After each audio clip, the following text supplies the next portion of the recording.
Hey, welcome back. Let's take another Rakshasagana factors, okay? Vishaka Nakshatra this time. But before I begin, I want to share with you two relationship counselings that I got, two cases out of the others. Very dominant in this aspect, in what I'm trying to bring here. Why? Both of them I give the same information. I got the man's chart, I got the woman's chart, and I give advices based on their relationship. Both of them were already married. Okay. Both of them supposedly were matched by proper astrologers in India. Look at this.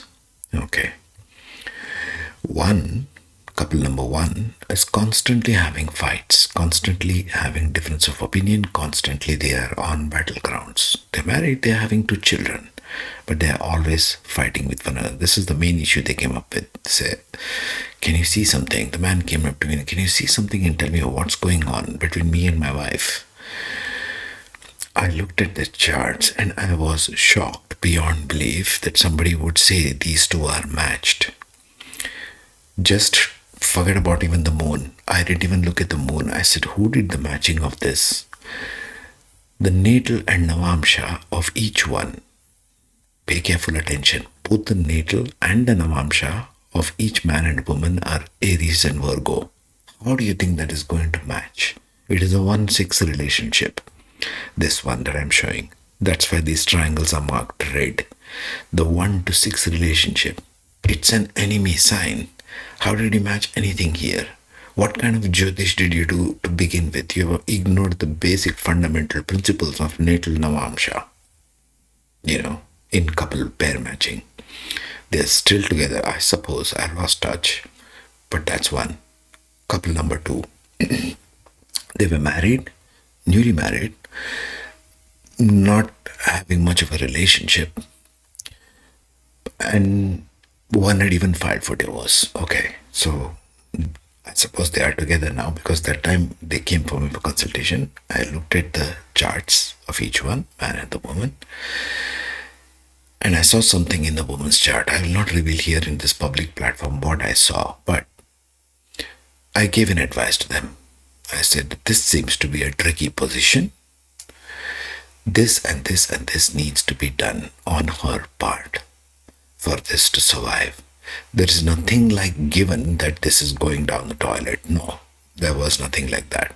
There was no determining factors that would indicate a divorce, for example. Okay? There are those kind of factors, but this particular chart, both of theirs, did not show such a thing. But I said something has to be worked consciously here.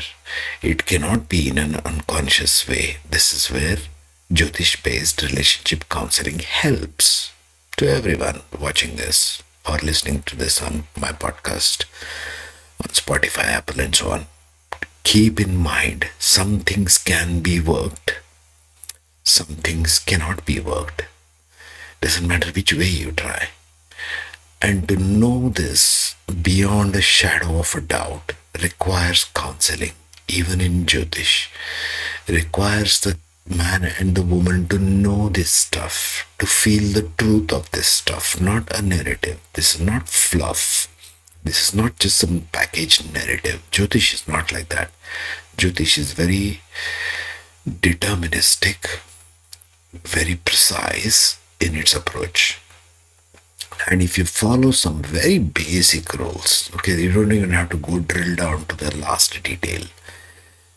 If you follow some very basic rules itself, it will give you a very good approach to start. Okay, now let's begin. So we are talking about lady's moon in Libra in Vishaka Nakshatra, not necessarily the houses, it can be in any house. And the man's moon in Moola Nakshatra, which is the 3-11 dynamic. This is third position, this is 11th position. Okay, so 3-11 dynamic, how does it play out in this particular case? This is not a soft pairing. This is where strategic desire meets radical truth. Radical truth being Moola Nakshatra. Again, like I caution you, before you get into all this kind of analysis, even with the files that I shared on YouTube, please first go through the 27 Nakshatra playlist. it you should be having nakshatras like at the back of your head all the time. Okay, before you get into analysis with ChatGPT or any other AI. Strategic desire meets radical truth. This is not a soft pairing. This is a growth through pressure, intimacy. So, Vishakha Nakshatra, what does the woman bring to the table? Goal oriented charm, relational ambition, focused desire, social intelligence, Libra, endurance and victory mindset, controlled intensity. That's what she brings. What does the guy bring? Before that, Vishaka doesn't drift in relationship, she advances. Vishaka always wants to make progress. If you remember, Vishaka is ruled by two deities, Indra and Agni, so there's always a focus on goal orientation in Vishaka. In Libra also, it begins in Libra, of course, goes into Scorpio. But okay, back to Moola, Sagittarius man. Now this wants to get to the roots. Moola is about roots, root seeking, truth destroyer. It wants to uncover lies, not truth destroyer, lies destroyer. Radical honesty, yes. Moola Nakshatra is very harsh. Existential courage, detachment, philosophical fire, and emotional fearlessness. Moola is very philosophical by default. Moola moons, or any other planet for that matter. Moon more so. Moola doesn't decorate relationship. He uproots them. He wants to know what's real, even if it costs him the relationship itself.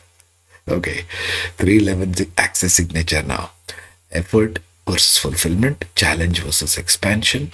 The relational strategy here being Libra wants tactical effort, dialogue, and negotiation, whereas he wants truth gains, meaning, and expanded horizons. It's a strong teacher challenger friendship tone.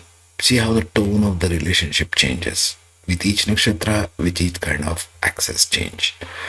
This is an axis where conversations change lives and intimacy evolves through shared battles and revelations of all kinds. So these are, well, Rakshasa Ganas in general are always about challenging stuff. So the feminine moon in this case bonds through shared goals, loyalty under pressure, emotional stamina, expresses love by strategizing, standing beside her partner in conflict, building momentum. She needs a partner who doesn't collapse under intensity, feels safe when progress is visible and commitment is wavering. Keywords is real ambition, focused desire, and victory bonding. She needs some target. Vishaka is very target oriented nakshatra. Okay, on his side of things, masculine moon is in Moola nakshatra, so he's always digging around for truth. Very suspicious kind of people, Moola nakshatra. Bonds through truth, exposure, radical honesty, and shared existential inquiry.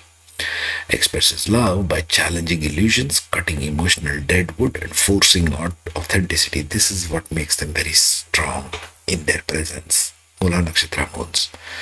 Needs freedom within loyalty, meaning over comfort. They are very conversational. They want to find out the rules and regulations and everything. What are the rules here and why so and so? It wants to dig through the truth of things. The keywords force of truth, emotional fearlessness, philosophical dominance. He wants to say, I know better philosophy than you. Moola Nakshatra says that. So if you're having a talk on this couple, for example, on current political matters, it's everyday life, how does it play out?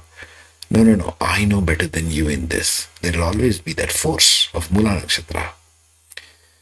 So it can become destructive kind of clarity, not very constructive. Moola has to watch for that if they want to have any relationship worth any salt. Sexual intimacy dynamics here would be one of intense, confrontational, mentally erotic, and evolution driven. You see the strong words which play out in Rakshasagana. That's why I switched from Devagana to Rakshasagana. People shouldn't think relationship is all airy-fairy. No, it isn't. Desire ignites truth. Truth changes. Sexuality is mentally charged. So more of head stuff before it becomes physical. So this couple has to connect on a mental level very strongly. Then it becomes nice. Intimacy deepens after a conflict, not before it. This is the one where you fight and get into the bed. These kind of people, Rakshasa kind of people. Strong attraction to courage, honesty, and emotional exposure. Risk keywords. in this particular combination becomes emotionally scorched. They're very dry. See, in Libra, first of all, it's an air sign. It's dry there. Moon is dry there. And then you bring Moola Nakshatra in, which is all about fire sign. So it's air versus fire. There is way too much energy here, not too much grounding. Watch if it's such a couple, watch for the other planets which can compensate. There are always compensatory effects, usually. If there are, then the relationship can work. Emotionally scorched earth moments. Ideology versus diplomacy clashes. Diplomat is Libra. Ideology is Sagittarius. Detachment versus persistence tension. Brutal honesty wounding harmony. If you are trying to be truth all the time, why did you come to a relationship? Relationship is Libra. Relationship is compromise. 101. Any relationship, any nakshatra, any moon. Power struggles via truth versus strategy. Wow. Truth is weaponized or ambition becomes manipulative. These are the dangers. It fails if it goes in that direction. And therefore, people should come to conscious astrology, conscious bonding. Don't just throw some two charts at an astrologer, say it's matching or not, 36 points and blah, blah, blah. How many divorces are happening in India? Just take check right now. Everything in this new energy is coming to the forefront to be examined. Vishaka, conquest through strategy and endurance. Moola wants liberation through destruction and truth. Moola is harsh, very, very harsh. This is very high voltage 311 Rakshasagana pairing, mentally stimulating, emotionally intense, and evolution driven over time. Best for those who value truth, growth, shared struggle, philosophical intimacy, and long haul evolution. You should give a lot of room for this evolution to grow. But since both are extremely strong and fussy in their own attitudes, they would require counseling. Not ideal for those seeking comfort, first love, not like Devaganas. Emotional cushioning or conflict avoidance, that is Devaganas. Okay? I'll take another pairing in this case. What shall we do? We shall move the man's moon somewhere else. Let's see. Man's moon move towards, let's say, Ashwini, the 10-4 dynamic. Let's see that now. Sorry, that was Vishaka Nakshatra moon paired with Ashlesha, that is Cancer. Okay, I was thinking, how did it go with Ashwini? Ashwini is a Devagana. My bad. Okay, let's see what this pairing brings. This is also 10-4 dynamic playing out. This is a strategic ambition, 10th place, on emotional coils, a bond where public balance is only possible if private power struggles are consciously handled. There you are. You have to handle this consciously. You have to teach this consciously. You have to counsel this consciously. Don't touch a science which you are incomplete with. Otherwise, it becomes they say incomplete knowledge is dangerous. It's become along those lines. This is not a gentle intimacy. This is psychological gravity. Vishaka once again becomes goal-driven charm, relational ambition, endurance, calibrated desire, justice seeking, focused will, controlled intensity. Those are the key words. I'm just going with keywords so it becomes condensed and impactful enough for you to realize you're not tampering with small forces here when you touch nakshatras. They're very deep. Vishaka doesn't catch casually. In Libra, she organizes the relationship towards achievement. She will claim her relationship to her friends. That is her trophy in a sort of way. Ashlesha in Cancer becomes very protective. Remember Ashlesha Nakshatra, it's the embrace of Ashlesha. It is highly emotionally intelligent. It requires an instinctual level bonding. Have you seen two snakes coil around one another? That's Ashlesha.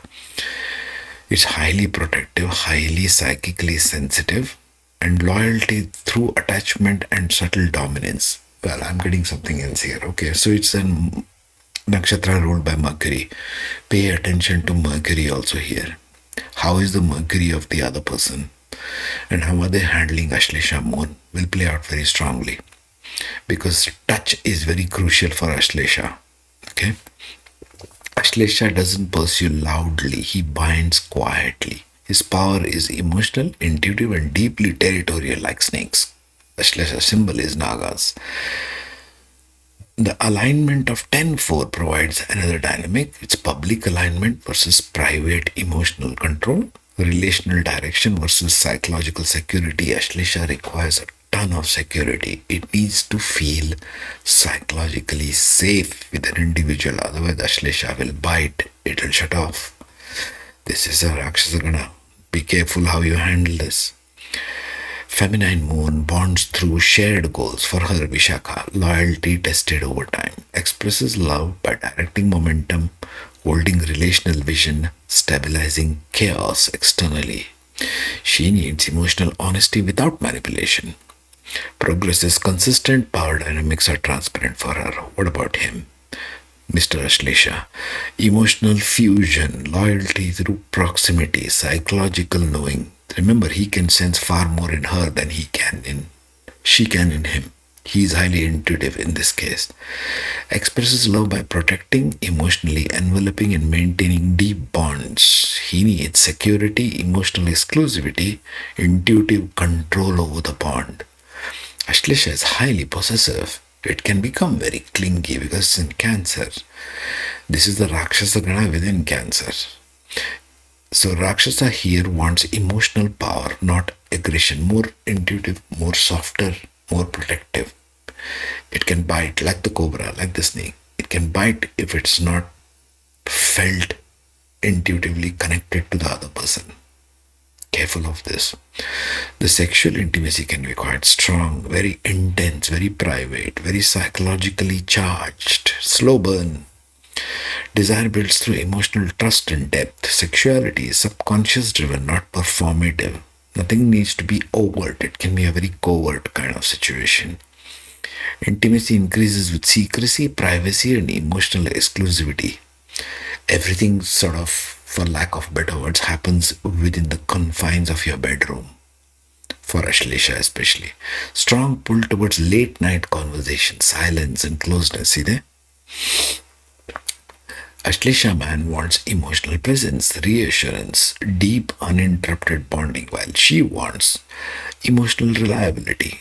It can work, but it is quite intense and quite private. Very okay, there you are. Private intimacy, emotional enclosure. We belong to each other kind of bonding. There has to be a signature of bonding which is workable. My best sentence there. The risk factors, as is always the case, emotional manipulation, power via guilt or withdrawal, control masked as care. Who wants this? Can you guess? Vishaka. She wants this. Strategic detachment versus emotional clinging. Guess whose signature this is? Mr. Ashlesha. Dependency cycles. This is the kind of relationship where dependency, codependency can become a thing. If they are not conscious of all these things that are working in the relationship, it can trigger unnecessary garbage, for lack of better words. Emotional power games replace transparency, or ambition dismisses emotional needs. Okay, both ways.